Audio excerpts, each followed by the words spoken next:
नमस्कार, स्वागत है आपका हमारे इस चैनल पर जहां हम पढ़ रहे हैं कक्षा 10 गणित। और आज हम आपके लिए लेकर आए हैं प्रश्नावली 16।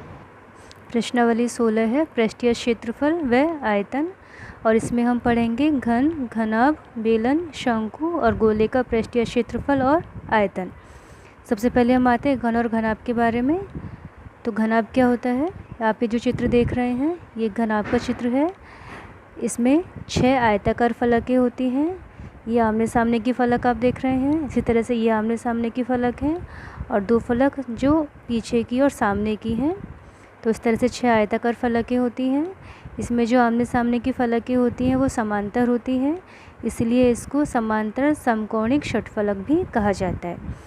यदि घनाभ की लंबाई L है, चौड़ाई B है और ऊंचाई H है तो फलक ABCD का क्षेत्रफल और इसी के सम्मुख फलक A dash, B dash, C dash और D डैश का क्षेत्रफल ये दोनों समान होंगे और ये क्षेत्रफल होंगे L इंटू B। इसी तरह से फलक A, D, A डैश और D डैश का क्षेत्रफल और B, C, C डैश और B डैश का क्षेत्रफल, इन दोनों का क्षेत्रफल समान होगा और ये क्षेत्रफल होगा B गुणा H, क्योंकि इसमें एक भुजा B है और एक गुणा H है। और जो आमने सामने की फलकें हैं D, C, C डैश और D डैश और A, B, B डैश और A डैश, इनका जो क्षेत्रफल हो जाएगा L गुणा H। इस प्रकार इन दोनों फलकों का क्षेत्रफल समान L इंटू B, इन दोनों फलकों का क्षेत्रफल समान B इंटू H और इन दोनों फलकों का क्षेत्रफल समान L इंटू H।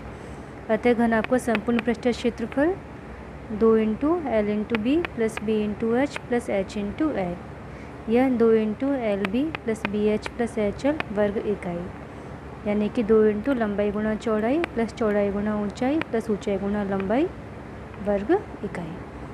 अब घन का क्षेत्रफल निकालेंगे। जो घन की आकृति होती है वो इस तरह की होती है। इसमें भी 6 फलक होती हैं और जो 6 फलकें होती हैं वो वर्गाकार होती हैं। तो इस पे लंबाई, चौड़ाई और ऊंचाई अलग अलग ना होके सब समान होती हैं और A के बराबर। तो मान लिया कि घन की भुजा A है, तो संपूर्ण पृष्ठीय क्षेत्रफल 2 इंटू लंबाई गुणा चौड़ाई प्लस चौड़ाई गुणा ऊंचाई प्लस ऊंचाई गुणा लंबाई से 2 इंटू A गुणा A प्लस A गुणा A प्लस A गुणा A, क्योंकि यहाँ पर L, B और H सभी बराबर है A के। तो 2 into A square plus A square plus A square, यानी कि 2 इंटू 3A स्क्वायर बराबर 6A स्क्वायर वर्ग इकाई। अब घनाभ का आयतन लंबाई गुणा चौड़ाई गुणा ऊंचाई से L गुणा B गुणा H घन इकाई। आयतन का जो मात्रक है वो घन इकाई में होता है। इसी तरह से घन का आयतन भुजा गुणा भुजा गुणा भुजा, यानी कि A गुणा A गुणा A, तो A की घात 3 घन इकाई। वो हम निकालेंगे घनाभ का विकर्ण और घन का विकर्ण। तो जो विकर्ण होता है वो जो समांतर फलकें होती हैं उनमें जो सम्मुख शीर्ष हैं उनके मध्य की लंबाई होती है, और ये किसी भी घन में या घनाभ में अधिकतम लंबाई होती है। तो जो विकर्ण है root of L square plus B square plus H square इकाई। इसी तरह से जो घन का विकर्ण है A √3 इकाई। इसके अलावा इसमें कुछ आयतन संबंधी इकाइयाँ हैं जो इस प्रश्नावली में काम में आएंगी।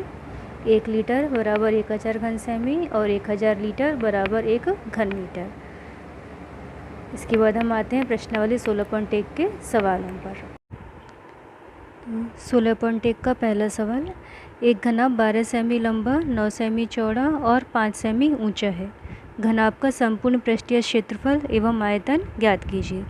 तो घनाभ की लंबाई L 12 सेमी, चौड़ाई B 9 सेमी और ऊंचाई H 5 सेमी।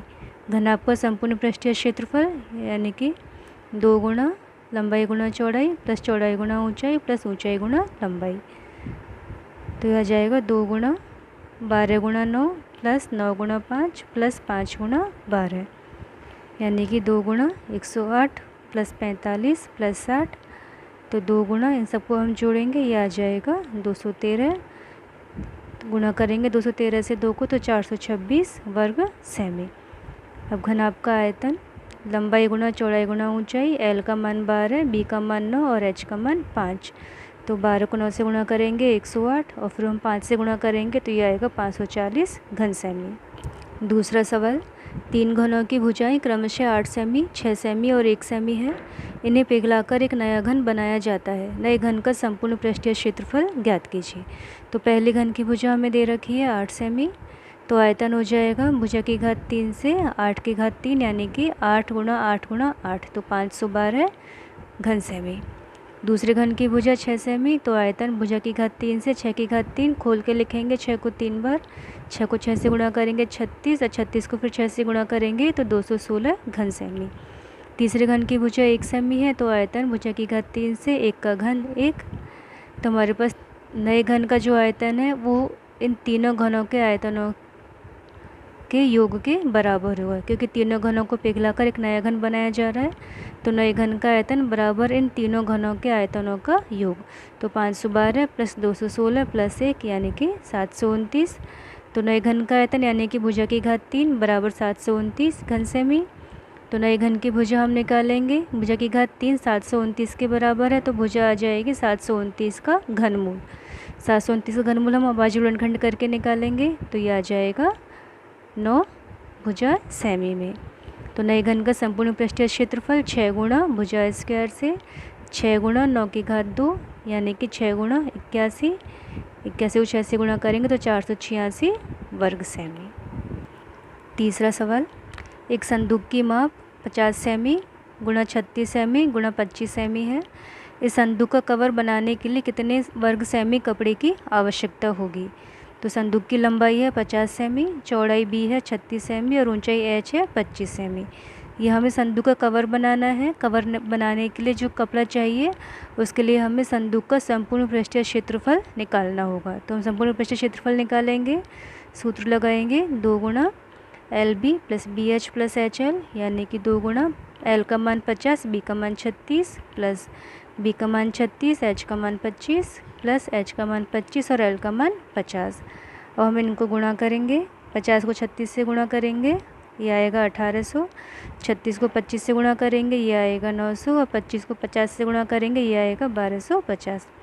तीनों को जोड़ेंगे तो 2 गुणा 3950 गुणा करेंगे तो 7900 वर्ग सेमी। अतः संदूक का कवर बनाने के लिए 7900 वर्ग सेमी कपड़े की आवश्यकता होगी। चौथा सवाल, एक घन का प्रत्येक पृष्ठ 100 वर्ग सेमी है। यदि आधार के समांतर समतल द्वारा घन को काटकर 2 बराबर भागों में बांटा जाए तो प्रत्येक समान भाग का संपूर्ण पृष्ठीय क्षेत्रफल ज्ञात कीजिए। यहाँ घन का प्रत्येक पृष्ठ यानी कि हमें एक पृष्ठ का क्षेत्रफल दे रखा है।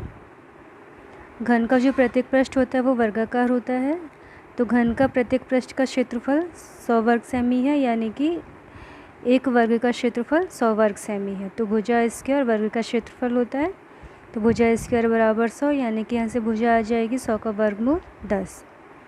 अब इस घन को आधार के समांतर समतल द्वारा काटकर 2 बराबर भागों में बांटा जाता है। तो देखिए हमने इस तरह से एक घन का चित्र बनाया है, आधार के समांतर समतल द्वारा इसको इस तरह से काटा हुआ है, आप देख रहे हैं रेड पेन से। तो हमें जो आकृति मिलेगी, अब ये जो एक ही आकृति है 2 भागों में बट गई।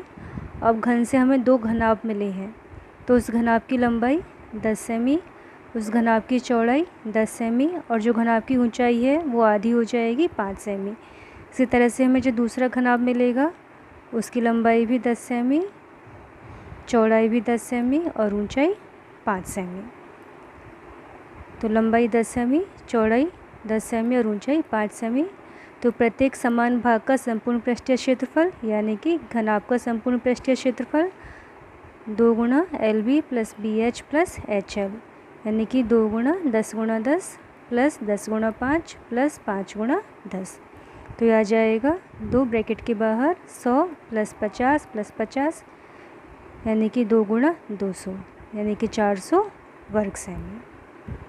पाँचवा सवाल, बगैर ढक्कन का एक बक्सा 3 सेमी मोटी लकड़ी का बना हुआ है। इसकी बाहरी लंबाई 146 सेमी, चौड़ाई 116 सेमी तथा ऊंचाई 83 सेमी है। उसके अंदर की ओर पेंट कराने का खर्च ज्ञात कीजिए। पेंट की दर 2 रुपये प्रति 1000 वर्ग सेमी है। तो हमने यहाँ पर घनाभ का केवल एक पृष्ठ बनाया है, जो बक्सा है घनाभाकार होता है। एक पृष्ठ बनाकर हमने इसकी मोटाई दिखाई है। तो हमें दे रखी है लकड़ी की मोटाई 3 सेमी, बाहरी लंबाई 146 सेमी, बाहरी चौड़ाई 116 सेमी और बाहरी ऊंचाई 83 सेमी। तो आंतरिक लंबाई हम निकालेंगे, तो जो मोटाई है दोनों तरफ से 3-3 सेमी कम हो जाएगी, यानी कि जो आंतरिक लंबाई बचेगी 146 माइनस 3 प्लस 3 यानी कि 146 माइनस 6 140 सेमी। आंतरिक चौड़ाई हो जाएगी 116 माइनस 3 प्लस 3 यानी कि 116 माइनस 6 110 सेमी। और ऊंचाई, क्योंकि बिना ढक्कन का संदूक है तो जो मोटाई है वो ऊंचाई में से एक ही तरफ से कम होगी, तो 83 माइनस 3 यानी कि 80 सेमी। अतः बक्से का आंतरिक संपूर्ण पृष्ठीय क्षेत्रफल 2 गुणा LB plus BH plus HL, तो 2 गुणा लंबाई 140 चौड़ाई 110 प्लस 110 गुणा ऊंचाई 80 प्लस 80 गुणा 140, तो 2 गुणा 15,400 गुणा करेंगे प्लस 110 को 80 से गुणा करेंगे 8,800 और 80 को 140 से गुणा करेंगे तो 11,200। हम इन सबको जोड़ेंगे तो 35,400 आएगा। इसको 2 से गुणा करेंगे 70,800 वर्ग सेमी। ये बक्से का संपूर्ण आंतरिक पृष्ठीय क्षेत्रफल है। लेकिन जो संदूक है, जो बक्सा है वो बिना ढक्कन का है, तो हमें ढक्कन का क्षेत्रफल उसमें से कम करना पड़ेगा। तो हम पहले ढक्कन का क्षेत्रफल निकालेंगे। ढक्कन में लंबाई और चौड़ाई ही भुजाएं होती हैं, तो ढक्कन का क्षेत्रफल लंबाई गुणा चौड़ाई से 140 गुणा 110 यानी कि 15,400 वर्ग सेमी। तो बगैर ढक्कन के बक्से का संपूर्ण पृष्ठीय क्षेत्रफल, कुल में से हम ढक्कन का क्षेत्रफल घटाएंगे तो यह आ जाएगा 55,400 वर्ग सेमी। अब हमें दे रखी है पेंट कराने की दर 2 रुपये प्रति 1000 वर्ग सेमी, यानी कि 1000 वर्ग सेमी क्षेत्रफल पर पेंट कराने का जो खर्च है वो 2 रुपये है। तो 1 वर्ग सेमी पर पेंट कराने का खर्च 2/1000। हमारे पास है 55,400 वर्ग सेमी, तो इस पर पेंट कराने का खर्च 2/1000 गुणा 55,400। हम 2 जीरो से 2 जीरो काट देंगे, 554 बचा, इसको 2 से गुणा करेंगे और 10 से भाग देंगे 110.8, या हम इसे लिख सकते हैं 8 जीरो, तो 110 रुपये 80 पैसे। छठा सवाल, एक घनाभ की लंबाई, चौड़ाई और ऊंचाई का योग 19 सेमी है, विकर्ण की लंबाई 11 सेमी है, घनाभ का संपूर्ण पृष्ठीय क्षेत्रफल ज्ञात कीजिए। तो घनाभ की लंबाई, चौड़ाई और ऊंचाई का योग हमें दे रखा है 19 सेमी, यानी कि L plus B plus H बराबर 19। विकर्ण की लंबाई हमें दे रखी है 11 सेमी, तो विकर्ण की लंबाई यानी कि root of L² plus B² plus H² बराबर 11। हम इसका वर्ग करेंगे तो L² plus B² plus H² बराबर 11 का वर्ग यानी कि 121। हमने ऊपर वाले को समीकरण 1 नाम दिया है और दूसरे वाले को यहाँ 2। अब हमें पता है कि L plus B plus H का होल स्क्वायर हम निकालेंगे, तो उसमें सर्व समीकरण लगेगी x plus y plus z का होल स्क्वायर बराबर x² plus y² plus z² plus 2xy plus 2yz plus 2zx। तो इससे L plus B plus H का होल स्क्वायर आ जाएगा L² plus B² plus H² plus 2LB plus 2BH plus 2HL। हमारे पास L plus B plus H है समीकरण 1 से, और L² B² H² का मान है समीकरण 2 से। तो हम इसी को यूज करेंगे, तो L plus B plus H का होल स्क्वायर बराबर L² plus B² plus H² plus यहाँ से हमने 2 कॉमन लिया तो LB plus BH plus HL। L plus B plus H का मान हमारे पास है 19, तो 19 का वर्ग बराबर L² plus B² plus H का समीकरण 2 से हमारे पास है 121, तो 121 plus 2 into LB plus BH plus HL। इसमें ये जो है ये घनाभ का संपूर्ण पृष्ठीय क्षेत्रफल है, तो हम इसी का मान निकालेंगे यहाँ से। तो 19 का वर्ग 361 बराबर 121 plus 2 into LB plus BH plus HL, यानी कि 361 माइनस 121 बराबर 2 into LB plus BH plus HL। घटाएंगे तो बचेगा 240 बराबर 2 into LB plus BH plus HL, यानी कि घनाभ का संपूर्ण पृष्ठीय क्षेत्रफल हमारे पास आ गया 240 वर्ग सेमी। अगला 7वां सवाल, 6 मीटर भुजा के वर्गाकार फर्श के कमरे में 180 घन मीटर हवा है, कमरे की ऊंचाई ज्ञात कीजिए। तो वर्गाकार फर्श की भुजा दे रखी है 6 मीटर, तो फर्श का क्षेत्रफल वर्ग का क्षेत्रफल यानी कि भुजा स्क्वायर, ये आ जाएगा 6 गुणा 6 यानी कि 36 वर्ग मीटर। हमने मान लिया कमरे की ऊंचाई h मीटर है, तो कमरे में हवा का आयतन यानी कि कमरे का आयतन, तो आयतन होगा क्षेत्रफल गुणा ऊंचाई। ये हमें दे रखा है 180, क्षेत्रफल 36 है गुणा ऊंचाई h बराबर 180, तो h का मान आ जाएगा 180/36 यानी कि 5। तो कमरे की ऊंचाई आ जाएगी 5 मीटर। 8वां सवाल, 44 मीटर लंबी 1.5 मीटर ऊंची और 85 सेमी चौड़ी दीवार बनाने में 22 semi by 10 semi by 17 semi माप की कितनी ईंटों की आवश्यकता होगी। तो दीवार की लंबाई है 44 मीटर, इस मीटर को हम सेंटीमीटर में चेंज करेंगे क्योंकि ईंट की जो नाप है वो सेंटीमीटर में है। तो 44 मीटर यानी कि 44 गुणा 100 सेंटीमीटर। ऊंचाई h हमें दे रखे 1.5 मीटर यानी कि 1.5 गुणा 100 सेंटीमीटर, और चौड़ाई b हमें दे रखी है 85 सेंटीमीटर, ये पहले से ही सेंटीमीटर में है। तो दीवार का आयतन लंबाई गुणा चौड़ाई गुणा ऊंचाई से 44 गुणा 100, 1.5 गुणा 100 गुणा 85 घन सेमी। ईंट का आयतन हमारे पास है 22 सेमी गुणा 10 सेमी गुणा 17 सेमी यानी कि 22 गुणा 10 गुणा 17 घन सेमी। ईंटों की संख्या निकालने के लिए हम दीवार के आयतन को ईंट के आयतन से भाग देंगे। तो 44 गुणा 100 गुणा 1.5 गुणा 100 गुणा 85 बटे 22 गुणा 10 गुणा 17। 22 से 44 को हमने काटा 2 बार, 17 से 85 को काटा 5 बार, और 10 से हमने 100 को काटा है 10 बार। तो 2 गुणा 10 गुणा 1.5 गुणा 100 गुणा 5, इन सबको गुणा करेंगे तो यह आ जाएगा 15,000, यानी कि दीवार बनाने के लिए 15,000 ईंटों की आवश्यकता होगी। अब 9वां सवाल, 10 मीटर लंबे 8 मीटर चौड़े और 6 मीटर ऊंचे कमरे में अधिक से अधिक कितनी लंबी छड़ रखी जा सकती है। तो छड़ की अधिकतम जो लंबाई होगी वो उस कमरे का विकर्ण होगा। तो L हमारे पास है 10 मीटर, B हमारे पास है 8 मीटर और H हमारे पास है 6 मीटर। तो जो विकर्ण की लंबाई है, कि कमरा घनाभाकार होता है, तो विकर्ण की लंबाई यानी कि घनाभ के विकर्ण की लंबाई √L² + B² + H² यानी कि √10² + 8² + 6²। तो ये हो जाएगा 10 का वर्ग 100, 8 का 64 और 6 का 36। तो हो जाएगा रूट के अंदर 200, 200 को हम लिखेंगे 100 गुणा 2, 100 का वर्गमूल 10 बाहर आ जाएगा और 2 रूट के अंदर रहेगा। तो कमरे में रखी जाने वाली छड़ की अधिकतम लंबाई 10√2 मीटर। अगला 10वां सवाल, एक घन का आयतन 512 घन मीटर है, उसकी भुजा ज्ञात कीजिए। घन का आयतन हमें दे रखा है 512 घन मीटर, यानी कि भुजा की घात 3 बराबर 512। तो भुजा के लिए 512 का हम घनमूल निकालेंगे। घनमूल हम रफ कॉपी में निकाल के देख लेंगे रफ साइड में। घनमूल निकालने के लिए हम गुणनखंड करते हैं, अभाज्य गुणनखंड।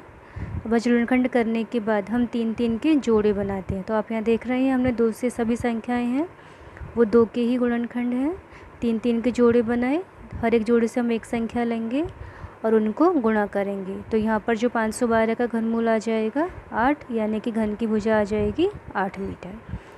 अगला सवाल 11वां, एक दीवार की लंबाई चौड़ाई और ऊंचाई क्रमशः 5 मीटर 30 सेमी और 3 मीटर है। दीवार बनाने में 50 semi by 10 semi by 7.5 semi माप की कितनी ईंटों की आवश्यकता होगी। तो लंबाई हमारे पास है 5 मीटर, इस मीटर को हम सेंटीमीटर में चेंज करेंगे तो 500 सेमी। चौड़ाई B हमारे पास है 30 सेमी और ऊंचाई H है 3 मीटर, 3 मीटर यानी कि 300 सेंटीमीटर। तो दीवार का आयतन लंबाई गुणा चौड़ाई गुणा ऊंचाई से 500 गुणा 30 गुणा 300 घन सेमी। हमारे पास ईंट का आयतन है 20 गुणा 10 गुणा 7.5 घन सेमी। तो ईंटों की संख्या बराबर दीवार का आयतन बटे ईंट का आयतन। तो दीवार का आयतन हमारे पास है 500 गुणा 30 गुणा 300 बटे में 20 गुणा 10 गुणा 7.5।